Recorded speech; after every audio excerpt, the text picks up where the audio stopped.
looks like the Washington Post might be zeroing in on the person who leaked the top secret Pentagon documents on social media. The Post spoke to one of the alleged leaker's online friends, and he says a leaker posted hundreds of pages of photos of classified U.S. intelligence in a private group on Discord.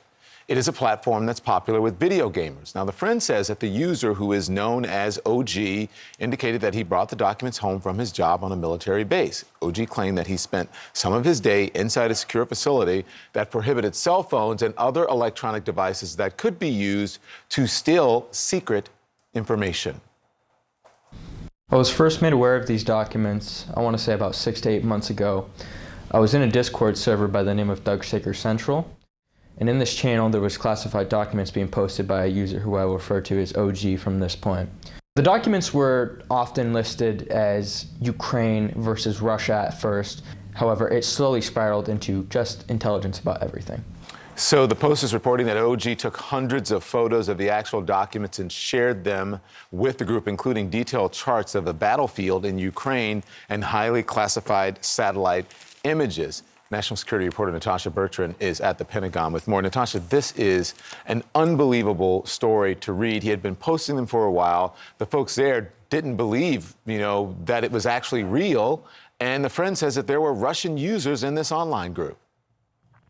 Yeah, Don, this is really remarkable reporting here. So what we are learning is that the alleged leaker of these documents was someone who works at a military base, according to this friend who was on this server with him and had been posting documents for months and months in this group chat that did include foreign nationals, including, according to this friend, Russians and Ukrainians, as well as other people who said that they were from Eastern Europe. Now, it is not clear at this point, of course, who this leaker actually is. He is only being referred to as OG, and the friend has refused to identify him at this point because they say they are aware that the FBI is undergoing a very intense leak hunt for this person, but they know where they know his real name, they know where he lives, they say, and they know that he works on a military base where he can have access to all of these documents. But look, in terms of what this group actually was and what kind of bound them together, it appears that they all had a love, according to this friend here, of God, the military, guns. Here is part of what he had to tell the Washington Post. He was a young, charismatic man who loved nature, God, who loved shooting guns and racing cars. He did see himself as the leader of this group, and he was the leader of this group. And he wanted us all to be sort of super soldiers to some degree, informed, fit, with God, well-armed, stuff like that.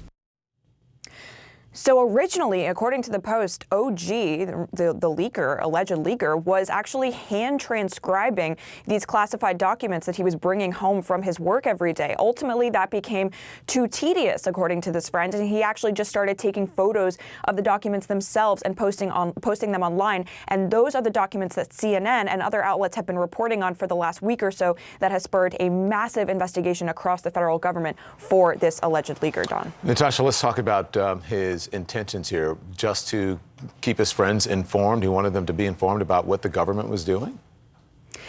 According to his friend who was on this chat with him, it appears that he was motivated by a very dark view of the government. He was not necessarily motivated by, for example, being in favor of Russia or being in favor of Ukraine. He was motivated instead largely by conspiracy theories, and he had a very dark view of the intelligence community and the military writ large, and he wanted to show his friends kind of where taxpayer dollars were going in terms of the intelligence community, what the military was doing, and of course the kind of support that the U.S. has been providing to Ukraine. He wanted to keep this group up to date on current events, and one of the friends did say that they were always impressed by how ahead of the news he seemed to be. So obviously this is going to provide a lot of fodder for law enforcement and of course the Pentagon, who have been turning over every stone to find this guy, Don. Yeah, and it's just the beginning of figuring out who he is. Director Clapper, this is so stunning in so many ways, and buried in this reporting, the Post reviewed about 300 photos of classified documents. Most have not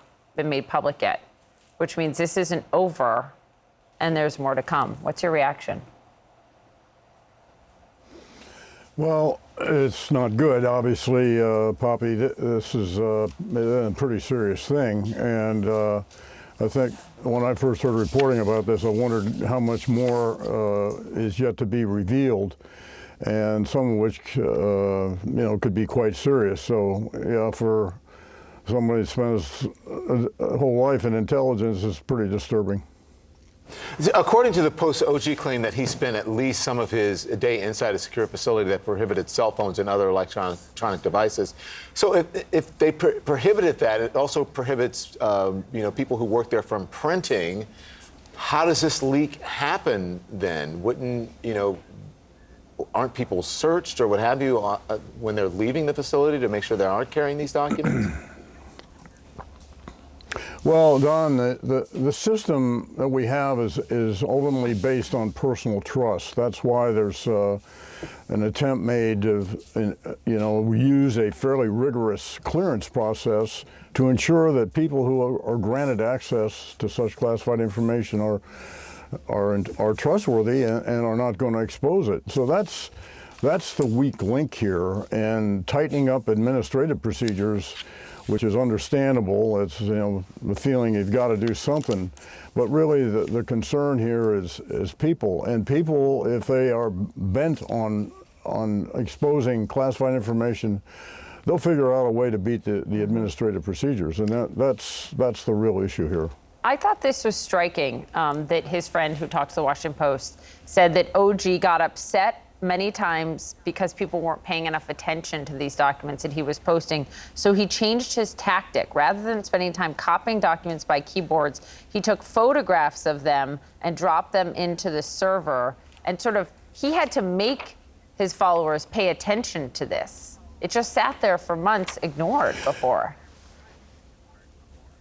Yeah, that's Poppy. This one thing that's in reading the article really struck me, that this leaker, OG, if that's who it is, has in common with his leaker predecessors, Aldrich Ames, Robert Hansen, and Edward Snowden, a degree of narcissism here, where there's an ego element, that feeling self-important by having access and exposing such material.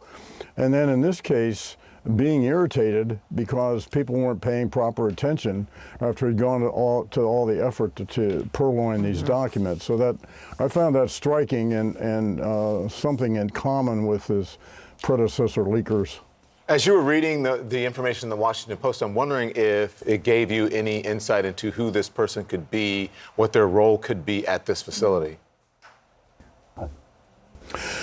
Well, actually not, Don. This could be anybody. The system is set up so that people who need to have access to such classified information, and there are a lot, can have ready access to it. And so it appears that, at least in the Pentagon, we're going to clamp down on the dissemination of such material, which is always the knee-jerk reaction after such a revelation.